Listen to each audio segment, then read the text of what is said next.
네, 안녕하세요. 이건 모의고사 경제지문 해설을 맡은 정민아입니다. 여러분, 긴급재난지원금 들어보셨죠? 부모님께서 신청하시고 수령하는 거 본 친구도 있을 텐데요. 이 코로나19 사태로 각 지자체와 정부에서 지원금을 지급해주고 있어요. 이런 정책 결정을 보면서 왜 나라에서 돈을 주지? 이렇게 궁금했던 친구들이 있을 텐데요. 오늘 제가 이런 부분을 지문과 연결해서 아주 쉽게 설명을 해드릴 테니까 잘 들어보세요. 코로나19 때문에 글로벌 경제 전망이 어둡다는 거는 다들 알고 있을 거예요. 사람들이 밖에 나가가지고 이 소비를 해야 되는데 소비를 못하니까 시장에 돈이 돌고 있지 않겠죠. 자, 이렇게 소비 둔화가 지속되면서 경기 둔화로 이어지고 있고요. 더 나아가면 경기 침체로 이어질 수 있어요. 자, 그래서 정부가요, 실물 경제를 살리기 위해서 긴급재난지원금을 편성한 거예요.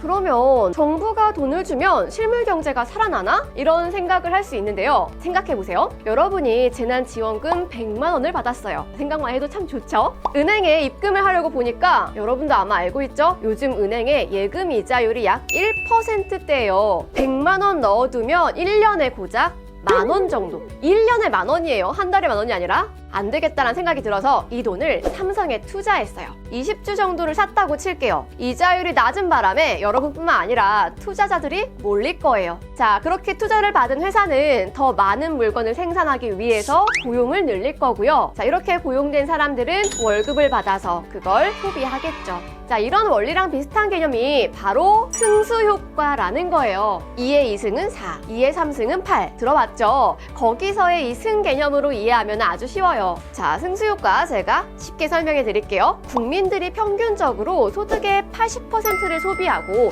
20%를 저축한다고 한번 쳐보죠. 그리고 계산을 최대한 간단하게 하기 위해서 여러분이 쓴 소비가 바로 다른 사람의 소득이 된다고 가정을 해볼게요. 자, 조이가 아이스크림을 팔았어요. 10만 원을 벌었어요. 이것의 80%, 8만 원을 아이린네 옷가게에 가가지고 옷을 샀어요. 아이린은 소득이 생긴 거죠. 그쵸? 8만 원. 이 중에 80%인 64,000원을 슬기네 떡볶이집에 가가지고 썼어요. 슬기는 이 64,000원의 소득이 생긴 거고요. 이 중에 80% 51,200원을 또 소비하겠죠. 이렇게 무한히 반복이 되다 보면요, 조이에게 증가된 10만 원의 소득이 사회 전체적으로 봤을 때 약 50만 원 정도의 소득 증대 효과로 나타난다는 거예요. 자, 여러분 혹시 수학 시간에 등비수열 공부해 본 적 있죠? 공비가 0.8 그리고 초항이 10인 등비수열의 합을 계산해보면요, 10 곱하기 5, 50. 여기서 5가 바로 승수가 되는 거예요. 자, 최초 금액의 5배가 되네요. 자, 이와 같은 사회에서 정부가 1,000만 원을 쓰면요, 사회 전체적으로 5천만 원을 쓴 효과가 나타나겠죠. 정부가 돈을 쓰면 그것의 몇 배로 국민 소득이 증대된다. 이게 바로 승수효과의 개념을 이해할 수 있는 사례가 되고요. 정부는 이런 승수효과를 기대하기 위해서 지금 현재 총 14조 3천억이라고 하는 이 어마어마한 재난지원금을 풀었어요. 이렇게 막대한 현금을 푸는 거, 소비 증가, 자영업자 기업 매출 확대, 그리고 경제 성장률 제고, 이와 같은 선순환 효과를 낼 걸 기대하기 때문이에요. 과거 미국이나 일본 등에서 이런 현금성 지원을 했을 때 소비 진작 효과가 25% 정도 있었다고 해요.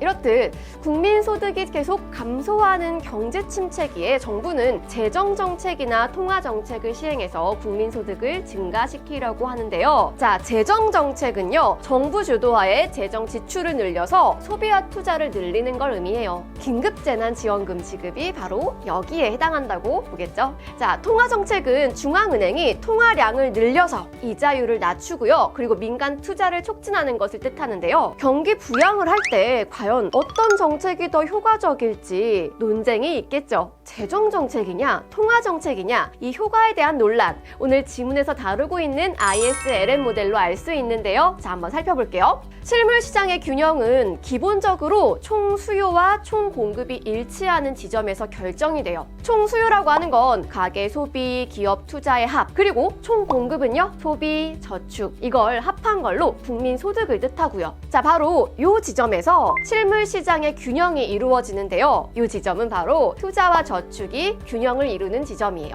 근데 여기서 균형을 이루고 있는데 이자율이 내려가면 어떤 일이 발생할까요? 사람들은 싸게 돈을 빌려서 투자를 하려는 성향이 강해지기 때문에 투자가 증가하게 돼요.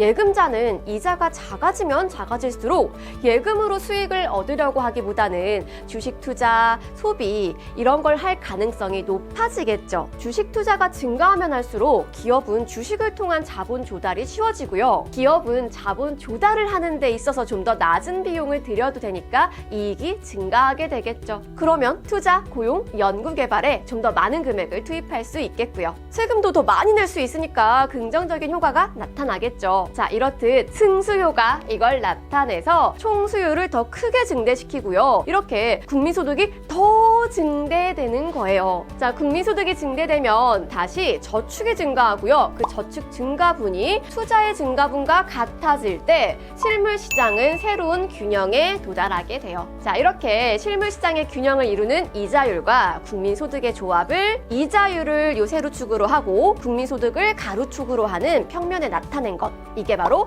IS 곡선이에요. 자, 여기서 I는 투자를 의미하고요. S는 저축을 의미해요. 이자율이 하락할수록 투자가 증가하면서 국민소득은 증가하니까 그래프는 우하향하는 형태를 보이겠죠. 자, 이제 화폐 시장으로 넘어갈 거예요. 여러분, 경제지문에 정말 자주 등장하는 용어가 있어요. 바로 통화량인데요. 통화? 여보세요? 이러면 안 되죠? 자, 여기서 통화는 바로 재물 화자를 쓰는 그런 통화인데요. 재물이 통한다. 이런 뜻, 바로 화폐를 뜻해요. 그럼 통화량은 바로 화폐의 공급량을 뜻하고요. 통화량은 중앙은행에 의해서 정책적으로 결정이 돼요. 우리는 돈, 즉 화폐를 물건을 사기 위해 쓰기도 하고 금융시장에서 투자 목적으로 쓰기도 해요. 이 전자, 화폐의 거래 수요라고 하고요. 후자를 화폐의 투기적 수요라고 해요. 이건 수특에도 나오는 개념이니까 꼭 알고 있어야 돼요. 국민소득이 늘어나면 소비가 늘어나고요. 당연히 화폐 수요 늘어나겠죠. 자, 화폐의 거래 수요가 증가하는데요. 거래 수요는 국민소득과 비례관계가 있다고 볼 수 있죠. 그리고 이자율이 낮아질수록 채권 등을 구매하기 위한 화폐의 투기적 수요는 증가해요. 그런데요, 한 국가의 국민소득이 증가한다고 한번 생각해 볼게요. 화폐의 거래 수요가 증가하겠죠. 그런데 아까 뭐라고 했어요?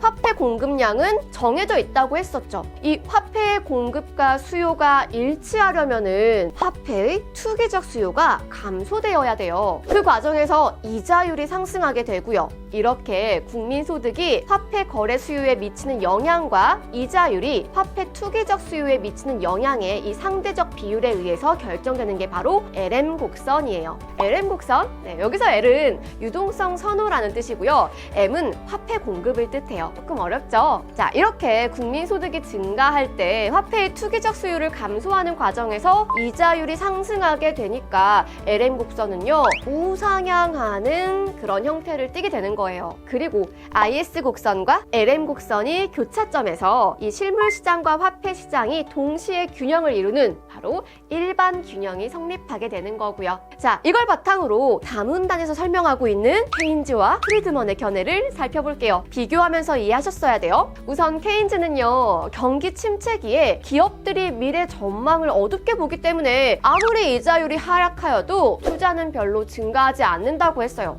이자율과 투자의 관계? 네, 맞아요. 바로 IS 곡선. 이자율이 하락하면 투자가 증가해서 국민소득이 증가한다고 했던 게 바로 IS 곡선인데, 케인즈는 경기 침체기의 투자가 이자율 변동에 민감하게 반응하지 않는다고 본 거예요. 이를 그래프로 설명하면 IS 곡선의 기울기가 매우 가파르다는 것을 의미해요. 이 그래프가 이해되지 않은 학생들을 위해서 제가 쉽게 한번 설명해 드릴게요. 예전에는 이자율이 5% 떨어지면 국민소득이 100 정도 증가했다고 쳐보죠. 근데 경기 침체기에는 이자율이 똑같이 5%가 떨어져도 국민소득은 10 정도밖에 증가하지 않는다는 거죠.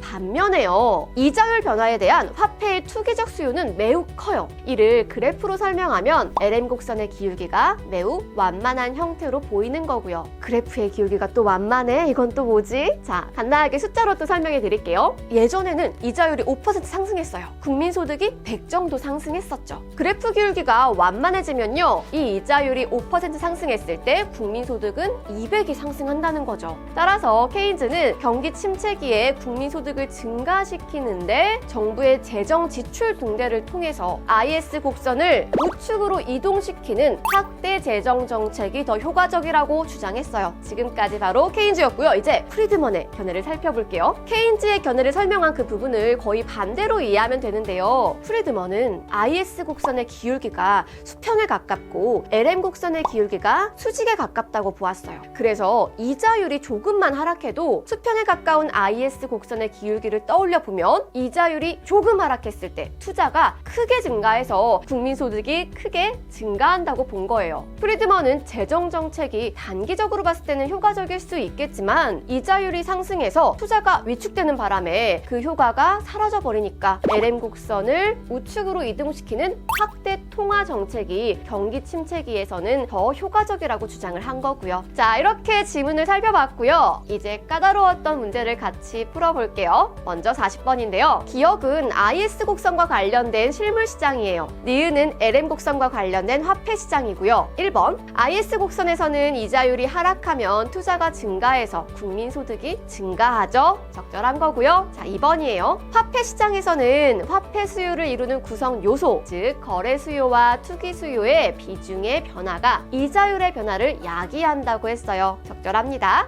자, 3번이에요. 실물 시장에서는요, 화폐 시장에서와 달리 이자율과 국민소득이 반대 방향으로 변화했죠. 4번이고요. 화폐 시장에서 화폐 공급량이 고정된 상황에서 화폐 거래 수요와 투기적 수요의 비중이 변화, 이자율 변화를 야기한다는 거였는데요. 수요의 변화가 공급의 변화를 이끌어 균형점이 이동한다는 설명은 화폐 시장과는 무관한 설명이었어요. 자, 5번이에요. IS 곡선과 LM 곡선이 만나는 지점에서 서로 동일한 이자율과 국민소득의 조합을 이루는 게 바로 일반 균형이었죠? 적절한 선지 바로 5번이네요. 다음은 41번인데요. 보기가 있었죠. 보기에서 구축 효과를 설명하고 있었습니다.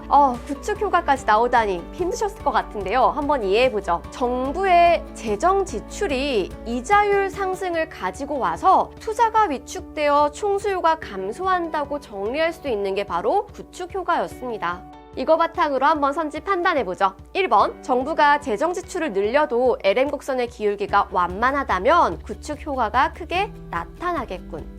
케인즈에 따르면 정부가 재정 지출을 늘려 IS 곡선이 우측으로 이동해도 LM 곡선의 기울기가 완만하기 때문에 이자율 변화가 미미하다고 할 수 있어요. 따라서 구축 효과는 크지 않겠죠. 2번이에요. 케인즈는 이자율의 작은 변화에도 투자가 크게 영향을 받는다고 보기 때문에 승수 효과를 중시하겠군. 자, 케인즈는 경기 침체기에 이자율의 변화가 투자에 큰 영향을 미치지 않는다고 했어요. 따라서 틀린 선지이고요. 자, 3번. 구축 효과가 승수 효과보다 크게 작용한다면 정부의 지출이 민간 부분의 저축을 연쇄적으로 감소시킨 것이겠군. 구축 효과는 정부의 재정 지출이 이자율을 상승시켜 투자가 위축되고 총수요가 감소한다는 거예요. 민간 부문의 저축과는 무관한 거였습니다. 자, 4번이에요. IS 곡선의 기울기가 가파를수록 이자율 변화에 따른 화폐 수요의 변화가 작기 때문에 구축 효과는 더 작아지겠군. IS 곡선의 기울기가 가파르다는 건 이자율 변화에 따른 국민소득의 변화가 매우 적다는 거였어요.